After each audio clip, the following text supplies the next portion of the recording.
Assalamualaikum warahmatullahi wabarakatuh. Halo semuanya, pada video kali ini kami akan membahas tentang isu-isu kontemporer pada kebijakan publik di Indonesia.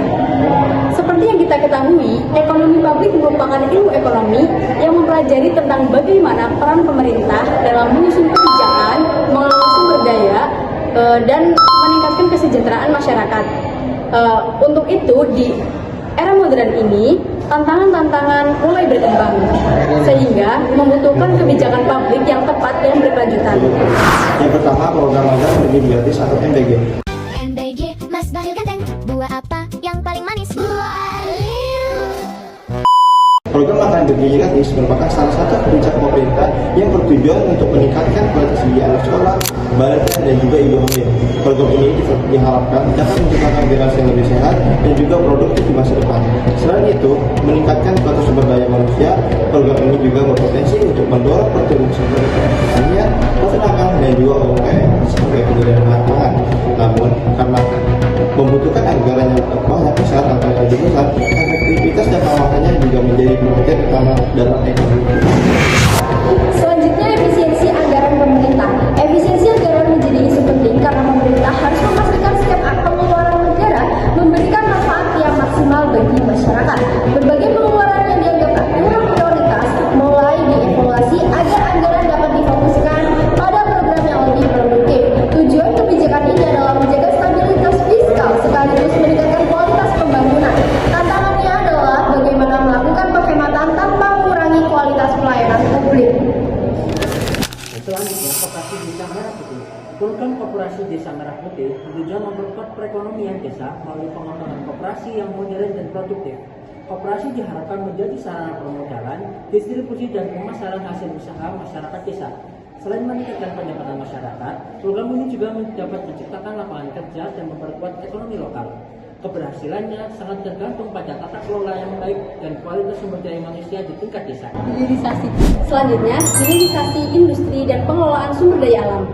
Hilirisasi merupakan upaya meningkatkan nilai tambah sumber daya alam Indonesia dengan mengolah bahan mentah menjadi produk yang lebih bernilai sebelum dipasarkan. Kebijakan ini diharapkan meningkatkan pendapatan negara, membuka lapangan kerja, dan menarik investasi.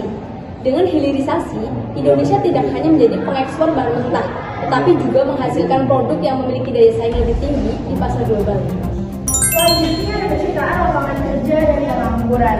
Pengangguran pasti menjadi tantangan yang dihadapi di Indonesia, terutama di kalangan usia produktif. Pemerintah berupaya menciptakan lapangan kerja melalui investasi, pembangunan infrastruktur, pelatihan, keterampilan, dan pengembangan UMKM.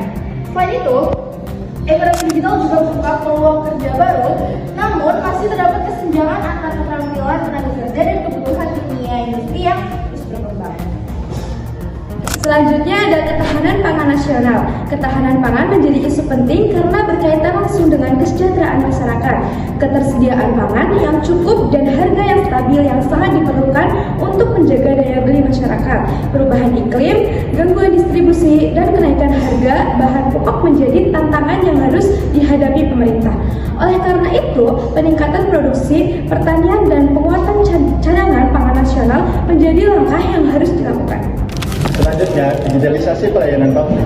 Digitalisasi pelayanan publik semakin berkembang melalui berbagai layanan berbasis teknologi seperti pembayaran pajak online, administrasi kependudukan digital, dan perizinan usaha elektronik. Digitalisasi membantu meningkatkan efisiensi, transparan, dan kemudahan akses layanan bagi masyarakat.